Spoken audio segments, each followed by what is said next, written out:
Salam jumpa. Bina Iman kali ini menyapa kita semua. Sebelum kita merenungkan sabdanya, kita berdoa. Tuhan, kami bersyukur untuk firman-Mu yang akan kami baca. Roh Kuduslah yang menuntun agar kami beroleh hikmat atasnya. Dalam Kristus. Amin.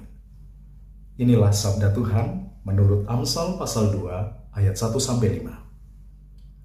Hai anakku, jikalau engkau menerima perkataanku dan menyimpan perintahku dalam hatimu, sehingga telingamu memperhatikan hikmat dan hatimu condong kepada kepandaian, ya, jikalau engkau berseru kepada pengertian dan bersuara memohon kepandaian, jikalau engkau mencarinya seperti mencari perak dan mengejarnya seperti mengejar harta terpendam, maka engkau akan memperoleh pengertian tentang takut akan Tuhan dan mendapat pengenalan akan Allah. Umat Tuhan yang terkasih, hikmat tidak jatuh dari langit. Pernyataan ini mau mengatakan kepada kita bahwa memiliki kebijaksanaan dalam hidup, memiliki hikmat untuk memutuskan, menimbang sesuatu, dan bertindak atasnya, itu tidak dapat terjadi secara instan. Membutuhkan dalam diri kita upaya-upaya yang kita sadari dengan serius. Apa yang mesti kita lakukan untuk kita beroleh hikmat dari Tuhan? Yang pertama, Amsal tadi dengan jelas mengatakan kepada kita agar kita terlebih dahulu membuka hati kita, terbuka pada tuntunan Tuhan, terbuka pada sabda Tuhan, terbuka pada teguran Tuhan, terbuka pada pernyataan Tuhan atas kehidupan kita. Kadang-kadang dalam menjalani kehidupan atau dalam kita mendengarkan firman Tuhan, kita suka pilih-pilih yang menyenangkan telinga kita, yang bahkan meninabobokan kita, yang membuat kita nyaman ketika mendengarnya. Padahal sabda itu bukan hanya meneguhkan, tapi juga kerap kali menegur kita dari kehidupan dan tingkah laku kehidupan kita yang tidak selaras dengan firman Tuhan. Maka yang pertama-tama dikatakan di sini seperti seorang ayah atau ibu yang mengajar anak-anaknya. Allah mengatakan kepada kita dengan umpama seperti itu. Hai anakku. Jadi dengan lembut kita disapa seperti ayah atau ibu kita menyapa kita. Tuhan mengatakan kepada kita dalam kelembutan untuk kita dalam kehidupan kita menerima perkataan Tuhan. Jadi menerima itu kan membutuhkan hati yang terbuka. Maka ketika kita mendengarkan sabda Tuhan, entah itu dalam kebaktian, dalam perenungan-perenungan pribadi, yang pertama harus kita upayakan adalah kita buka hati kita dulu. Terbuka pada sabda Tuhan, menerima apa yang Tuhan ingin sampaikan kepada kita. Setelah itu, aku menerima firman-Mu, lalu aku menyimpannya di dalam hatiku. Itulah kenapa dalam ibadah, setelah selesai firman Tuhan dibaca dan direnungkan, kita lalu memiliki waktu teduh. Itu diatur supaya apa? Supaya firman itu kita endapkan di dalam hati, masuk di dalam hati. Jadi kalau lagi di gereja terus saat teduh, jangan kebingungan atau gelisah ketika semuanya diam.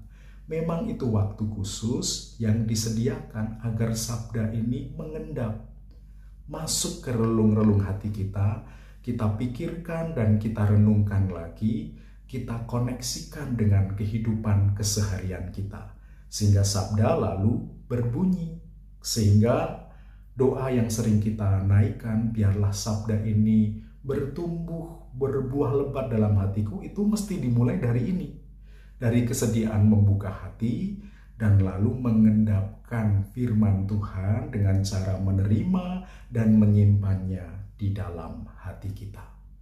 Itu langkah yang pertama, mengusahakan supaya hikmat itu hadir dalam hidup kita.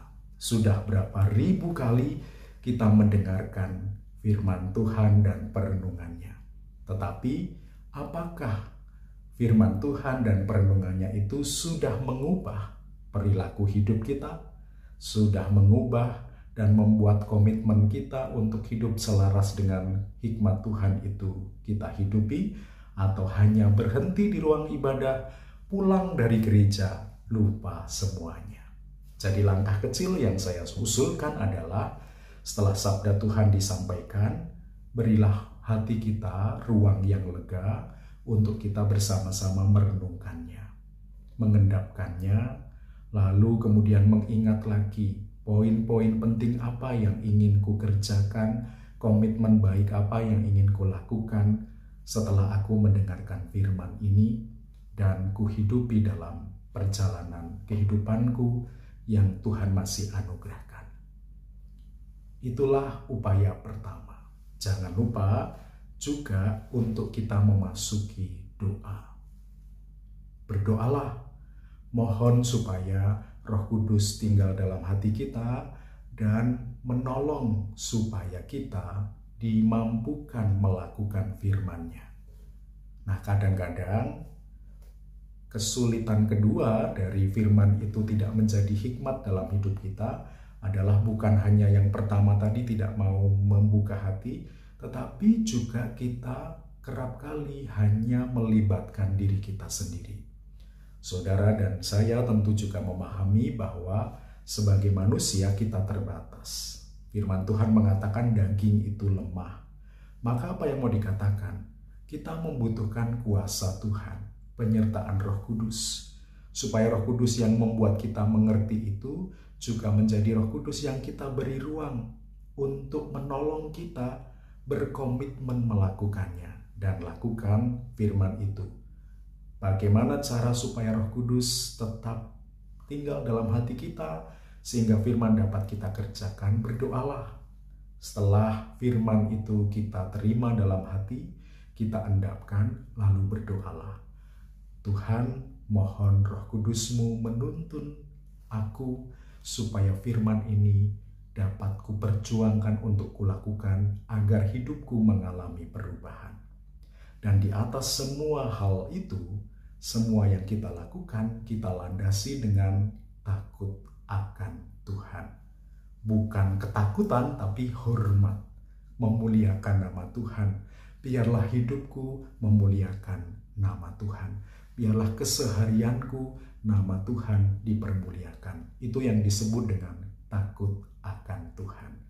Artinya kita mau belajar bahwa menjadi pribadi yang berhikmat membutuhkan proses. Tidak bisa instan, disadari terus-menerus untuk diperjuangkan dalam pertolongan Roh Kudus.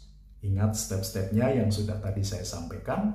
Yang pertama, bukalah hati bagi perkataan Tuhan, tinggal diam dalam hatimu. Berdoalah, Roh Kudus menuntun dan menguatkan komitmenmu untuk mengerjakan firman Tuhan, dan lalu semua yang kita lakukan, lakukanlah karena kita hormat kepada Tuhan, memuliakan Tuhan melalui hidup kita. Kiranya melalui kehidupan kita, terpujilah nama Tuhan. Tuhan memberkati dan memampukan kita mengerjakan firman Tuhan dan beroleh hikmat atasnya. Amin.